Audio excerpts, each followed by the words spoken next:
Hello and welcome to a brand new series. It is one that we're going to try out, and I'm really excited to get going because, just starting off, this is going to be a sort of interview a DM, where over the course of 10, 15, maybe 20 minutes in some cases, I'm just going to be asking DMs that I've played with or DMs that I've seen play online who seem to be very competent in what they're doing, and getting their opinions on certain things, hearing some stories they have to tell, and hopefully figuring out a way that they might be able to help you become a better DM or GM or even player. So today we have a very close and personal friend to me. Of course, he's now a part of this channel, happy to say. So Mr. Sir, over to my whatever side of the screen that is, if you'd like to go ahead and introduce yourself. Yeah, cool. So my name is Mark J. Judge. I will use my full name because I have another YouTube account that already has my full name on it. So yeah, it's public. I upload poetry and ambient stuff on YouTube. And before I did that, I uploaded two D&D advice videos years ago. Yeah. And then I stopped. And then I took a 2-year break. And then I started uploading poetry, which is a completely different market. I love it. You can check out that channel. Yeah, you could check out my poetry channel if you want to, but you know, we're here for D&D. So yeah. For the intents and purposes of this, I am a human male and I am a level 3 divination wizard. That is what I do in real life. But I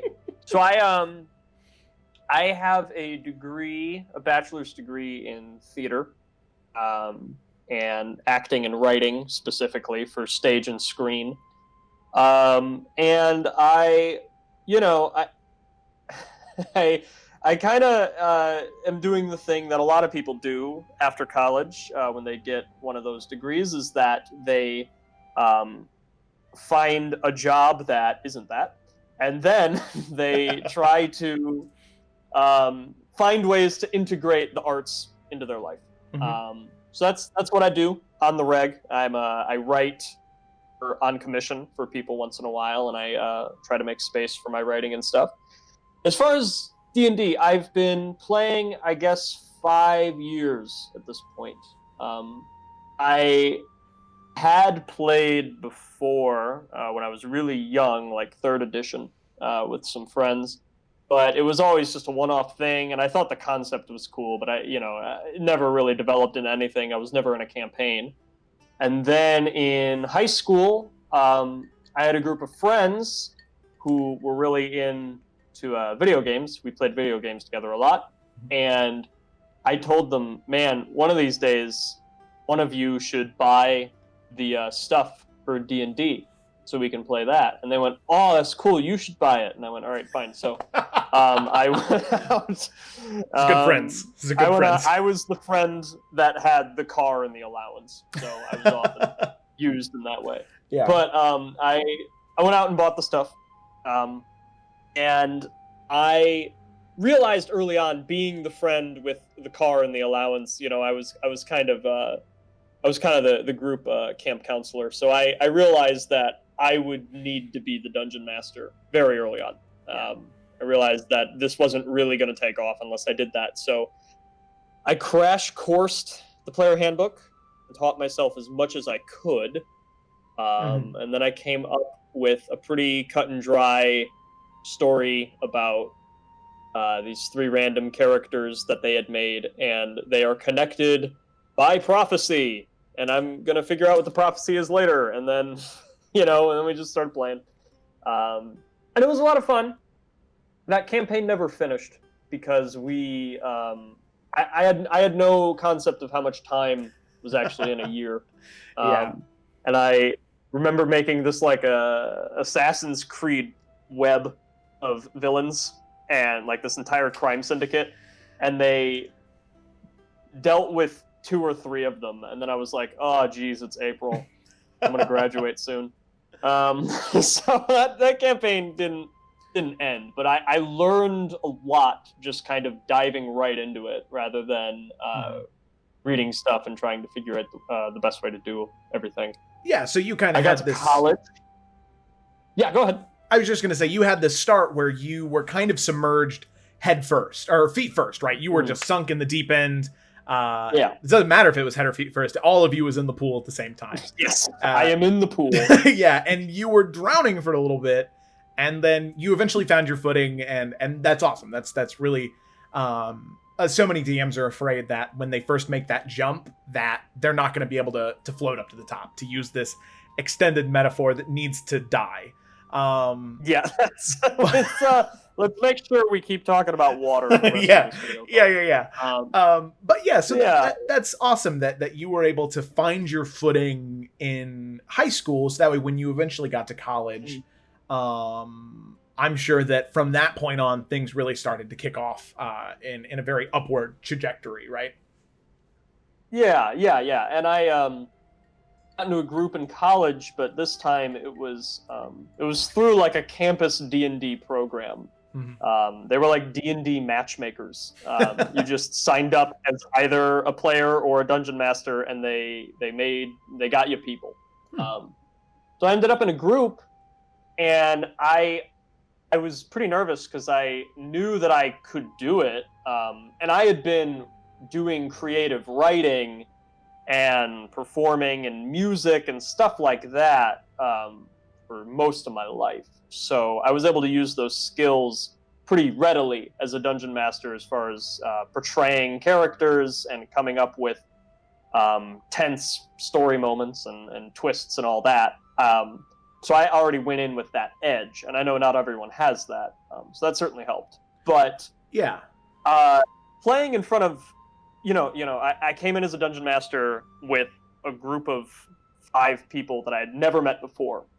And some of them had never played and were leaning on me to teach them the rules, which I still really didn't know that well. And then the other half had been playing for a few years and were wondering how I was going to do things compared to their previous DMs. And, I kind of I just dove in. I was in the pool, and it came with time, and they were a really lovely group, and I have very fond memories of that. I played with that group for 3 years before we eventually had to split up due to graduations and transferings and schedule and all that. Yeah. So then I want to ask, obviously being a creative, sort of this in between of creative writing and theater, and writing for film and writing for theater, and all of these different things, I could probably infer what your favorite part of D&D is, but I'd love to hear it straight from the source of water itself, if you will. Yes, the horse's water mouth. So all right. That's the line. We're done.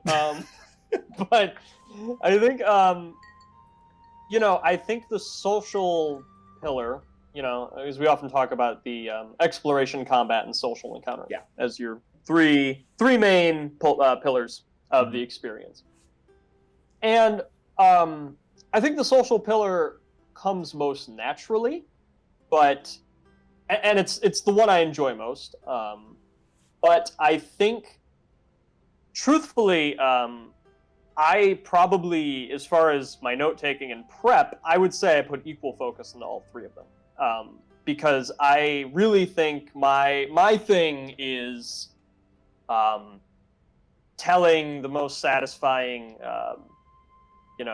adventure that I can. And I definitely think of myself as a writer and storyteller first, and like being a dungeon master is an extension of that. So I've tried to I'm currently running a game that's a little more sandboxy, which is a challenge for me, because pretty much everyone that's played with me before knows that I'm very narrative based. Yeah. But I think, not that you need to have an exact third of each of the pillars.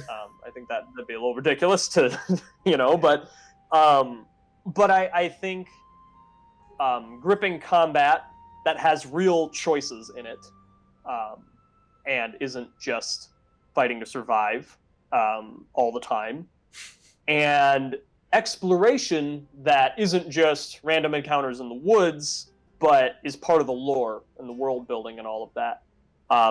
Those two things, along with social encounters, are all three necessary pieces to me to telling a full story.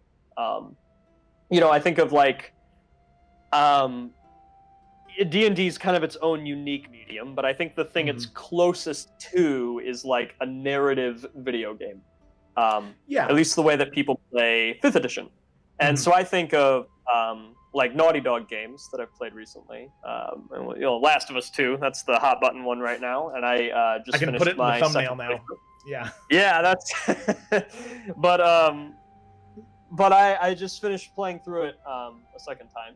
And that's a thought that occurred to me while I was playing through it, is that the combat, the environments and exploring and world building, and the cutscenes and characters and social encounters, it felt like an equal amount of love went into all three of those things. And I think at the table, that's what I strive for. Yeah. So I'm going to say, it's kind of like in almost any skill ever, there's like a triangle and you get to pick two, like that's, that thing of like, get good sleep, get good money, have a social life, pick two. Yeah. I think it's like almost any skill ever. There's a triangle and you're going to be natural at one, iffy at one, and not so good at one. And I would say that I'm natural at social encounters. I'm solid at exploration, and I'm iffy at combat. Combat, I can't just wing. I need to have everything. I need to have all my ducks in a row beforehand, and I know that. Whereas if I realize in the heat of the moment, oh, they are about to get into a carriage, I need a carriage driver NPC, I can trust myself to just have something. Yeah. But whatever you are, dear listener, your unique triangle, you just have to work with that. And I do think any successful adventure is some mixture of those three ingredients. So for sure. I think, and knowing right off the bat what you're going to be able to lean on without having notes, and what you're going to need notes for is very helpful, I think. Yeah. Okay, awesome. Thank you. Yeah. So I do want to ask, because obviously it seems as though since you lean more towards those social encounters, and that's just something that's prevalent in your campaign, whether it be because of the theater background or just your liking of that more so than other things, I'm sure that throughout your history as a DM, you've probably run into some scenarios where you've had these like horror stories where it is just something did not go according to plan, either on your end or a player took something way too far. And I was just wondering if you would like to regale us with the tale of a Mark J. Judge horror story. Yeah, I've got a few. I'll pick one. Okay. But I will say beforehand that the number one, and a lot of DMs are writers, so I think, in some way, in some medium. So I think this will be helpful advice for a lot of people. Every medium is different. The biggest difference between creating a story for D&D and creating a story for any other medium is that the protagonists are not in your control. And that is nuts. I mean, there's really very few, I'm sure there's a couple that somebody could name, but there's very few storytelling mediums where that is the case. And, think about it. How would you even begin to write a novel if the protagonist did what they wanted? How do you even... so you have to approach it differently. Some of the trouble I've run into has been because I thought of a really cool moment in my head, like a couple weeks in advance. I was like, oh, this would be really cool. And I'm going to play this music, and this character is going to say this thing, and, and you just can't set up the dominoes to fall to that exact moment. It's very 9 times out of 10 it's not going to happen. Now, it's one thing to say, okay, if it comes up, here is my evil person's motives, and here are some of the ways they might monologue it or tell it to the party. Yeah. But it's an entirely different thing to say, okay, it'd be really cool if they had this moment where they went up to the hostage and then they asked the hostage this question and then he responded this way and then the villain appeared and there was a twist and then I play this track and the track is 5 minutes long, so I need to make sure that but that's the kind of scrutiny when I, like, my second or third year of DMing, once I felt like I was really starting to get a hang of everything, that's the kind of scrutiny that I was approaching things with, because I really started thinking of it as like a highly tailored performance. Yeah.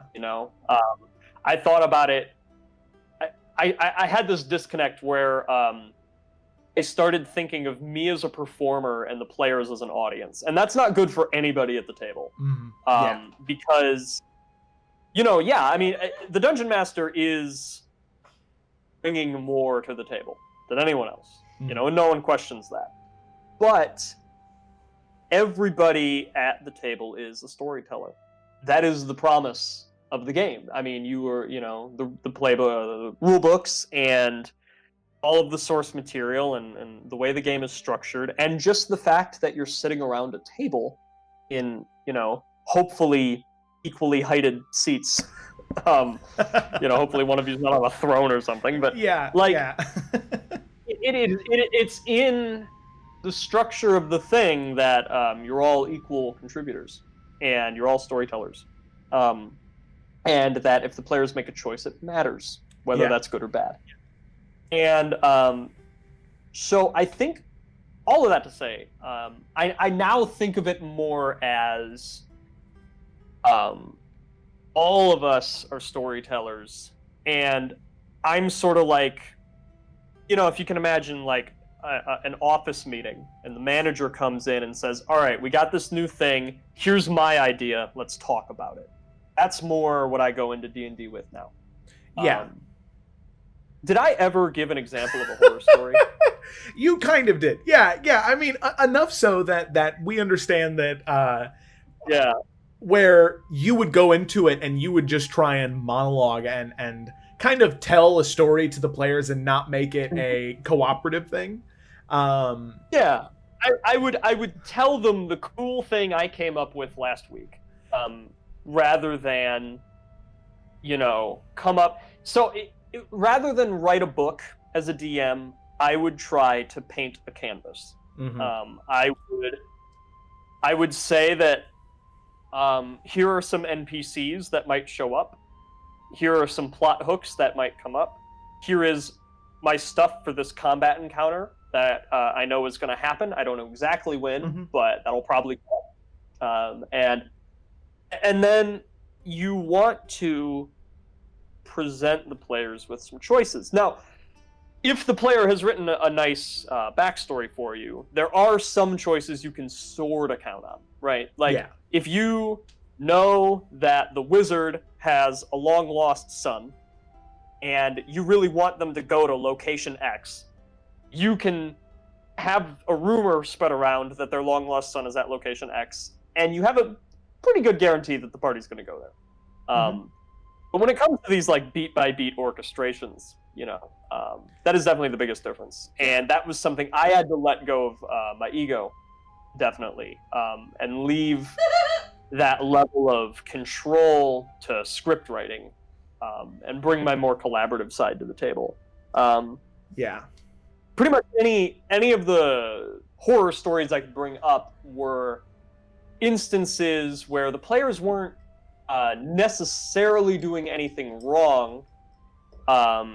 They were just pushing against the tone that I was trying to establish. And some of the times, maybe it was because one of them was trying to be a little antagonistic or crack a joke, but a lot of the time, in hindsight, I can see that it's because I I was telling them subtextually through the way I was DMing and the way I was narrating that their choices didn't matter right now. This was a cinematic. Yeah. And they were pushing against that. No, I want to do this. I want to throw a rock at him while he monologues. I want to cast this spell. I want to teleport behind him. I'm gonna cut off his monologue and make a dick joke. I'm gonna, whatever. Because I want to play. Let me play. And that's, like what an oversight on my part, Yeah. Okay. Awesome. Yeah. I definitely, who doesn't have those moments, especially when they're first starting out, right? You come to the table and you're like, I need to tell you guys this awesome idea that I had, except I want you to discover the idea I had 2 weeks ago through 40 weeks of games.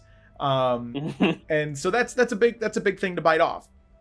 So now new Mark with 5+ years of experience, who's not doing that anymore.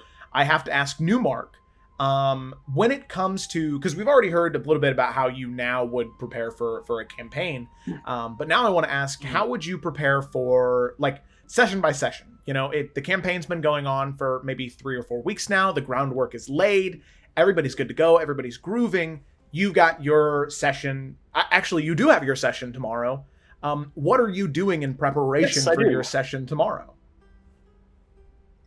Yeah, so this one, like I said, is more challenging. I made it open as a way to challenge myself. This is a good DM tip. This is also just a good life tip. Anytime you're doing something again, anytime I'm doing the same thing again, I try to think of a way that I can challenge myself that I hadn't previously. Whether that be a new genre or a new gameplay style or a new setting or, any of that. And so this campaign is exploration-based because I've found that often in this narrative style that a lot of us play with now in 5e and is supported by the material more than any of the other editions to do. I think exploration has been sort of shoved to the back burner because, you have the king in town A and you have this expert swordsmith in town B, and the king tells you to go meet the expert swordsmith, and you're like, all right, let's go. Well, yeah, at that point, why spend 3 days fighting goblins and getting dogs out of traps and foraging for berries, right? Like, let's just go. Yeah. So I wanted to find a way to make a story where exploring was always advancing the story. And that was the main thing. It was never just a supplemental side quest filler thing. And that's actually a video topic I might get into a little bit more because I've learned a lot just from structuring this campaign about how to beef up exploration. But the concept of this one is that they are in a wagon and they have to go from their small rice farming village on one end of the continent to this mythical lake that may or may not actually exist on the other end of the continent. And they are doing it because the elder of their village and his wife have both died, and they are in an urn, and they are being essentially taken there as some sort of rite or ritual. It was their dying wish to go to this distant land. So anything they do as far as foraging, deciding whether or not to go into a cave, picking up NPCs to join the party, that's all forwarding the story. It's not just supplemental. Yeah. That, though, it does make it harder to prepare. In campaigns previous, or anthology campaigns where I'm running one-shots, I'll have a few combat encounters ready, and I'll have names of NPCs and some stats and some character notes and motivations and stuff, and maybe some drawings of generally what's in town and all that. But this is a little more difficult because I essentially, more than in previous campaigns, I need to be ready for them to just kind of do whatever. Because I have encouraged them. If you're running out of food, just go look for food. If you want to buy something, next time you go to a town, find someone, try to buy it. If they don't have it, ask how you can get it. And I've made sure that every NPC they meet has something for them to do, so they don't necessarily have to engage with everything. And, so what I've been doing, I have the map split up into 8 regions, and in each region, I have a list of random encounters ready, if I need them. What I do most of the time is look at that list of random encounters and decide which one is right for the moment. Sometimes I'll roll, but, if there's just kind of like a nice spot for a little exploration moment or an intrigue or a combat encounter to fit, I can look at the list of cool ideas that I already came up with and go, oh, sweet, okay, we can throw some bugbears here. And just add some interest to this moment because this hour of game needs something to spice it up. We've just been talking for 2 hours. We need to do something, which happens a lot at my table. Yeah. Because I am talkative, my players are talkative. You know how it is. Yeah. But I have that, and then I have NPCs that are in the area, and then I have just whatever is like within 2 days of them, north, south, east, or west. I just think about that. I don't know if they're going to go there, but, I know right now that for the players, to the east is the city of Ritsumaki. And so I designed very basically what the districts are in Ritsumaki and some prominent NPCs that are there so that people who are nearby can talk about it. Yeah. And I'm not just pulling stuff from nowhere. And then I know to the north is a patch of woods that has been called Spider Territory. And if they choose to go there for whatever reason, and there's been a couple plot hooks that may lead them up there, but I just know that there's going to be giant spiders and webs and rough terrain and, spooky stuff. And I know that if they go up there, I'll need something. So I have a couple of combat encounters ready in case they go up there. Yeah, so it that's seems more like what I've been doing lately. Yeah, the big thing for you is, it seems like just realizing where they're at, knowing when to give breaks, and just having like little things that you can insert as breaks from like talking, and then proximity. Yes. Realizing what's in the proximity, and at least having an outline for what's near it.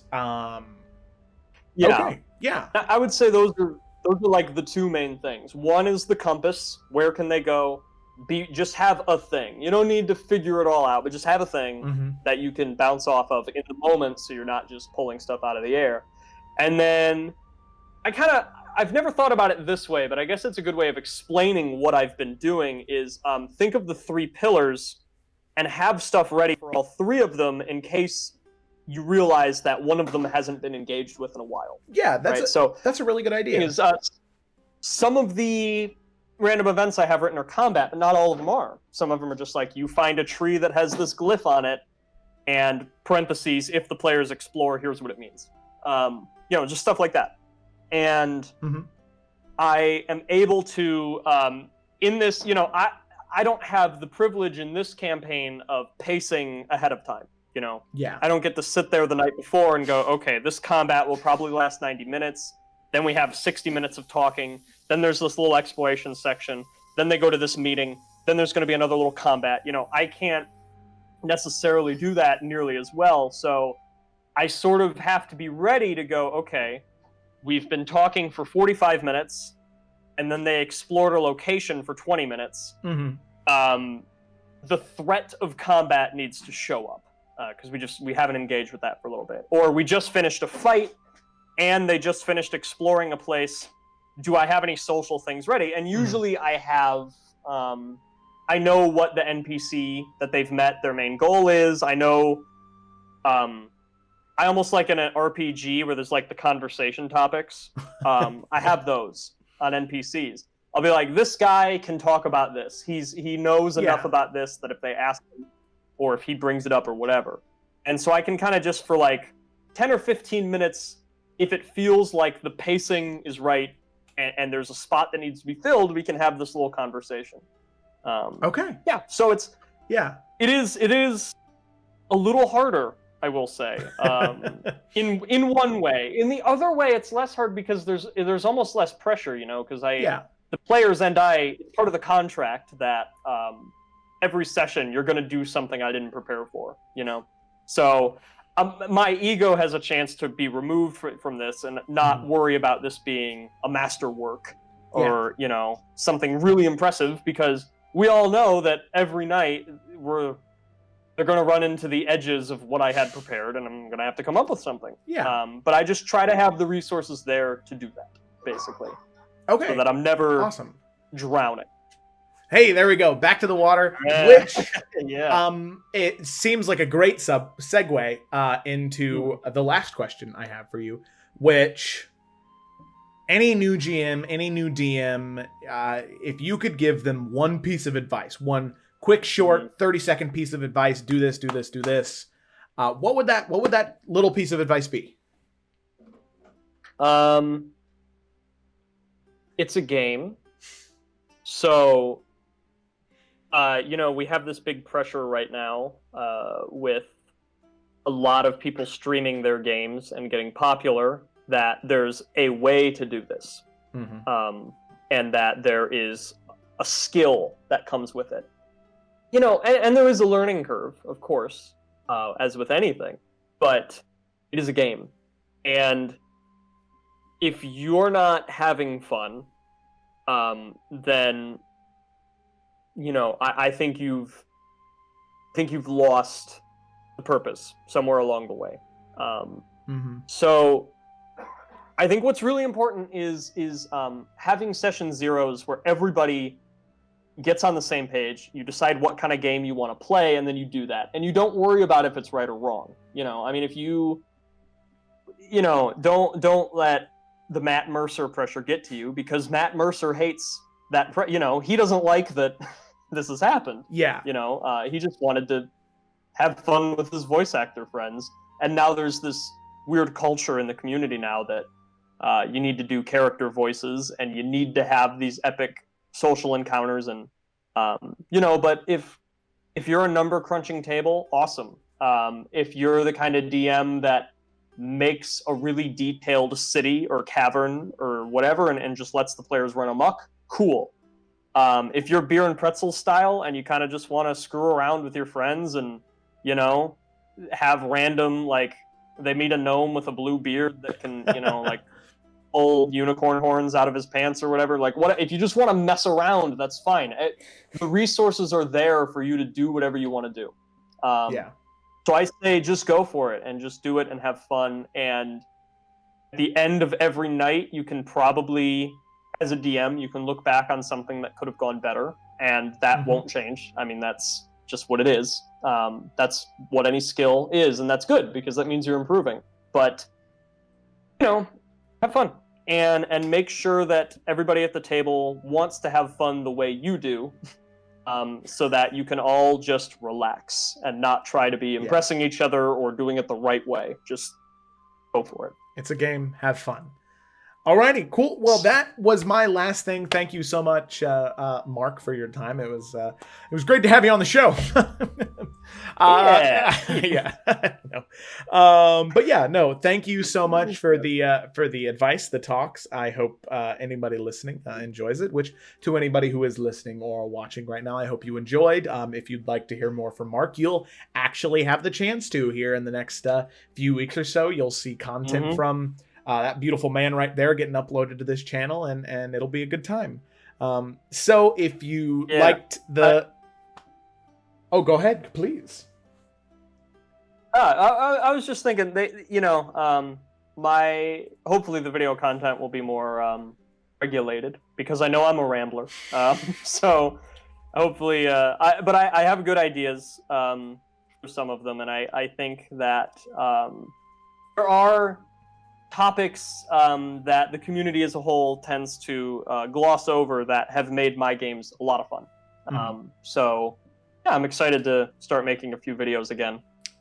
And if you are interested, The two D&D videos I made on my own channel are still public. So if you'd like to go watch those, you can. There's one about why bandits are actually cool, and one of my favorite low-tier enemies in the entire game. And then there's one about how to run combat encounters that aren't just fights to the death and have other elements going on, like wave defense, or you have to get some sort of item, or completing objectives other than killing all of your enemies, so that not everything is just an arena fight to the death. Yeah.